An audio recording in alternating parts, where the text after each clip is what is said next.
सुबह का समय था। बर्फ से जमी जालियों से छनकर चमकदार धूप बच्चों के कमरे को बे रही थी। वान्या, छठे बालों और बटन सी नाक वाला 6 साल का लड़का और उसकी नन्ही गोल मटोल घुंघराले बालों वाली 4 वर्षीय बहन नीना जागे और अपने अपने पलंग की बल्लियों के बीच से एक दूसरे को नाराजगी के साथ घूरने लगे। ओ शैतान बच्चे, उनकी धाए माँ बड़बड़ाई। अच्छे बच्चे कब के जागकर नाश्ता भी कर चुके हैं और तुम दोनों की आंखें तक नहीं खुली हैं। सूरज की किरणें दरियों, दीवारों और धाए माँ के स्कट से अटखेलियां करती हैं, मानो बच्चों को खेल में आज जुड़ने का आमंत्रण दे रही हूँ, पर वे ध्यान तक नहीं देते। वे बदमिजाज मूड में जगे हैं। नीना होंठ बिचकाती है, चेहरा बिगाड़ती है और बिसुरने लगती है। नाश्ता, धाए माँ नाश्ता। वान्या भौहें जोड़ता है और सोचता है कि वह किस स्वर में चीखे। वह आंखें बंद कर मुंह खोलने वाला ही है कि ठीक उसी पल बैठक से मम्मा की आवाज़ किसी से कहती है, बिल्ली को दूध देना न भूलना। आखिर वह अब परिवार वाली बन गई है। बच्चों के चेहरों पर आई शिकन अचानक बुझ जाती है। वे एक दूसरे को अचरज से देखते हैं और दोनों एक साथ चीखकर अपने पलंग से कूद जाते हैं। वातावरण को शोर से भरते हुए नंगे पांव रात के कपड़ों में वे रसोई घर की ओर दौड़ पड़ते हैं। बिल्ली के पिल्ले हुए हैं। वे चीखते हैं, बिल्ली के पिल्ले हुए हैं। रसोई में पड़ी बेंच के नीचे एक छोटा सा डिब्बा है जिसमें स्टेपान अलाव जलाने के लिए कोयला लाया करता है। बिल्ली उसी डिब्बे से झांक रही है। उसके सलिटी चेहरे पर थकान का भाव है। महीन काले गोले वाली उसकी हरी आंखों में एक अलसाई भावनात्मकता है। उसके चेहरे से साफ नजर आता है कि उसकी खुशी को संपूर्ण होने में बस एक ही कमी है, उसकी यानी उसके बच्चों के पिता की मौजूदगी की, जिसके हवाले उसने अपने आप को इतनी लापरवाही से सौंप दिया था। वह म्याऊं म्याऊं बोलना चाहती है, अपना मुंह फाड़ती है, पर कंठ से सिर्फ घुरघुराहट ही निकलती है। उसकी बिलोटियों की चैपें सुनाई दे रही है। बच्चे डिब्बे के सामने उकड़ू बैठे हैं, बिना हिले डुले, सांसें थाम बिल्ली को निहार रहे हैं। वे अचरज से भरे हैं, प्रभावित हैं और धाए माँ की शिकायत सुन तक नहीं पाते, जो उनके पीछे पीछे रसोई घर तक आ पहुंची है। दोनों की आंखों में बिल्कुल खांटी खुशी चमक रही है। पालतू घरेलू जानवर बच्चों की शिक्षा, दीक्षा और जीवन में एक ऐसी भूमिका निभाते हैं जिस पर अक्सर कोई गौर नहीं करता, पर जो होती लाभदायक है। हम में से कौन ऐसा होगा जिसे ताकतवर पर उदारमना कुत्तों, आलसी पिल्लों, वो चिड़िया जो पिंजरे में बंद ही मर गई, या मंद बुद्धि पर घमंडी टकी और नम्र स्वभाव वाला बूढ़ा बिल्ला याद न हो, जिसकी पूंछ पर हम मस्ती मारने के नाम पर जा चढ़े थे, जिसे बेहद दर्द हुआ था पर फिर भी उसने हमें उदारता के साथ माफ कर दिया था। मुझे तो कभी कभी लगता है कि हमारे घरेलू पशुओं का धैर्य, उनकी स्वामिभक्ति और माफ करने की तत्परता का बच्चों के दिमाग पर जो असर पड़ता है वो किसी जर्द चेहरे और लंबे भाषण देने वाले काल कर्लोविच या पानी, हाइड्रोजन और ऑक्सीजन से बनता है, बच्चों को ये बताने वाली गवर्नेंस से कहीं ज्यादा होता है। हाय कैसे नन्हे नन्हे हैं, नीना आंखें फाड़ कहती है और उल्लास से हंस पड़ती है, ये तो चूहों से हैं। 1 2 3, वान्या गिनता है, 3 बिलोटियां। एक तुम्हारे लिए, एक मेरे लिए और एक किसी और के लिए भी है। मुर्रम्मा घुरम्मा, बिल्ली माँ इतना ध्यान पा खुशी से घुराघुराती है। बिलोटियों को कुछ देर निहारने के बाद बच्चे उन्हें बिल्ली के नीचे से निकालते हैं और हाथों में ले सहलाने लगते हैं, पर इतने भर से संतुष्ट न हो वे अपने कुर्ते की झोली बना उन्हें उसमें डालते हैं और दूसरे कमरों की ओर दौड़ पड़ते हैं। मम्मा बिल्ली के पिल्ले हुए हैं, वे चीखते हैं। मम्मा बैठक घर में किसी अजनबी सज्जन के साथ बैठी हैं। बिना नहाए धोए व कपड़े बदले बिना रात के कपड़ों में बच्चों को देख उन्हें झिझक होती है। वे उन्हें सख्ती से घूरती हैं। कुर्ता नीचे करो बेशरम बच्चों, वे कहती हैं। फौरन कमरे से निकलो वरना सजा मिलेगी। पर बच्चों का ध्यान न तो मम्मा की धमकी पर जाता है, न ही बैठक में मौजूद अजनबी पर। वे बिलोटियों को कालीन पर रखते हैं और कानफोड़ू चीखें मारते हैं। बिल्ली माँ म्याऊं म्याऊं की याचना करते हुए उनके पैरों के इर्द गिर्द मंडराती है। कुछ ही देर में बच्चों को घसीटकर उनके कमरे में ले जाया जाता है। हाथ मुंह धुला उनके कपड़े बदले जाते हैं, दुआ बुलवाई जाती है, नाश्ता करवाया जाता है। इस दौरान वे रोजमर्रा के इन उबाऊ कर्तव्यों से पिंड छुड़ा वापस रसोई घर में जाने की बेसब्र आतुरता से भरे रहते हैं। रोजाना के खेल और गतिविधियां मानो एक ही झटके से पृष्ठभूमि में ठेल दी गई हैं। इस दुनिया में बिलोटियों ने शेष सभी चीजों को महत्वहीन बना दिया है। वे दिन की सबसे बड़ी उत्तेजना उपलब्ध करवा रही हैं। अगर नीना और वान्या को कोई हर एक बिलोटी के लिए 40 पाउंड मीठी गोलियां या 10,000 कोपेक भी देता तो वे इस सौदे से बेहिचक इनकार कर देते। ढाई माह और रसोई के तमाम प्रतिवादों के बावजूद बच्चे रसोई में बिल्ली के डिब्बे के पास बैठ बिलोटियों से शाम के खाने के वक्त तक खेलते रहते हैं। उनके चेहरों पर संजीदगी है, एकाग्रता है और चिंता का भाव भी। उन्हें बिलोटियों के वर्तमान की इतनी नहीं, पर भविष्य की चिंता है। वे तय करते हैं कि एक बिलोटी घर में बूढ़ी बिल्ली के पास ही रहेगी ताकि माँ को सुख संतोष दे सके, दूसरी गर्मी के गांव वाले घर में जाएगी और तीसरी तहखाने में जहां ढेरों चूहे हैं। पर वे हमारी तरफ देखती क्यों नहीं? नीना सवाल करती है। इनकी आंखें तो अंधे भिखारी की तरह हैं। वान्या को भी यह सवाल परेशान करता है।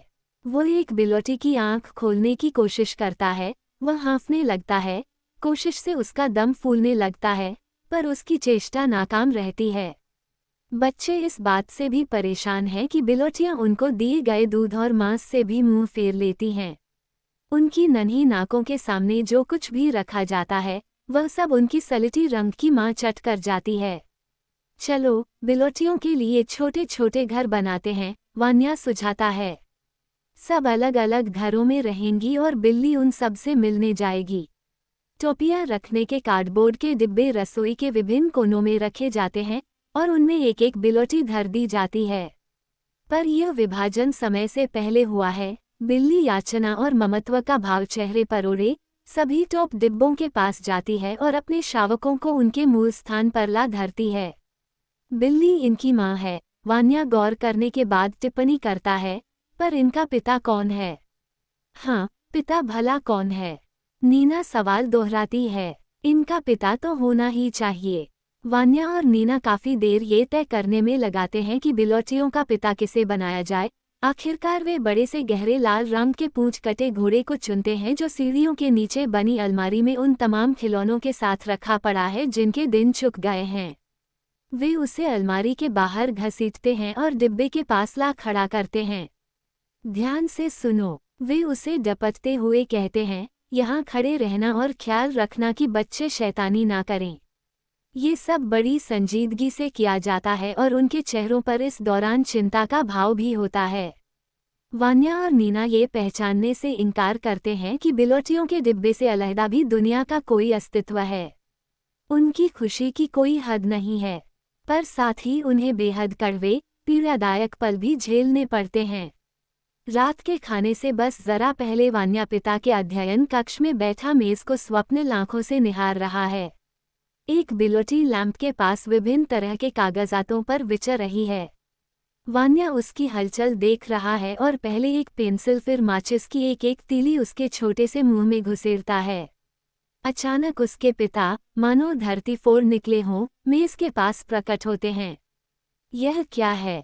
वान्या गुस्से से भरी आवाज सुनता है। ये तो बिलोटी है, पापा। तुम भी कमाल हो, देखो तुमने क्या किया है शैतान लड़के। तुमने मेरे सारे कागज गंदे कर दिए हैं। वान्या हैरान है कि उसके पापा को बिलोटियां बिल्कुल भी पसंद नहीं है। उत्साहित और प्रसन्न होने के बदले वे वान्या का कानोमेट कर चिल्लाते हैं, स्टेपन, इस बेहूदी चीज को यहाँ से हटाओ। खाते वक्त भी एक नाटक होता है। दूसरा व्यंजन परोसा और खाया जा ही रहा था कि म्याऊं की चीख सुनाई पड़ती है। आवाज के स्रोत की तलाश करने पर नीना के फ्रॉक के नीचे एक बिलोटी मिलती है। नीना, मेज पर से उठ जाओ। उसके पिता गुस्से से चीखते हैं, बिलोटियों को गटर में फेंक दो। मुझे घर में ऐसी वाहियात चीजें नहीं चाहिए। वान्या और नीना सकते में आ जाते हैं। गटर में मौत और निपट क्रूरता के अलावा खतरा ये भी तो है कि बिल्ली और काठ के घोड़े से उनके बच्चे छीन लिए जाएंगे। बिल्ली का बसा बसाया डिब्बा उजड़ जाएगा और भविष्य की उनकी योजनाएं बिखर कर नष्ट हो जाएंगी। वो सुंदर भविष्य जिसमें एक बिल्ली अपनी बूढ़ी माँ को सुख संतोष दे, दूसरी गांव के मकान में रहे और तीसरी तहखाने में चूहे पकड़े। बच्चे रोने लगते हैं और बिलोटियों को बख्शने की याचना करते हैं। उनके पिता मान जाते हैं, पर इस शर्त पर कि बच्चे रसोई में जाकर बिलोटियों को नहीं छुएंगे।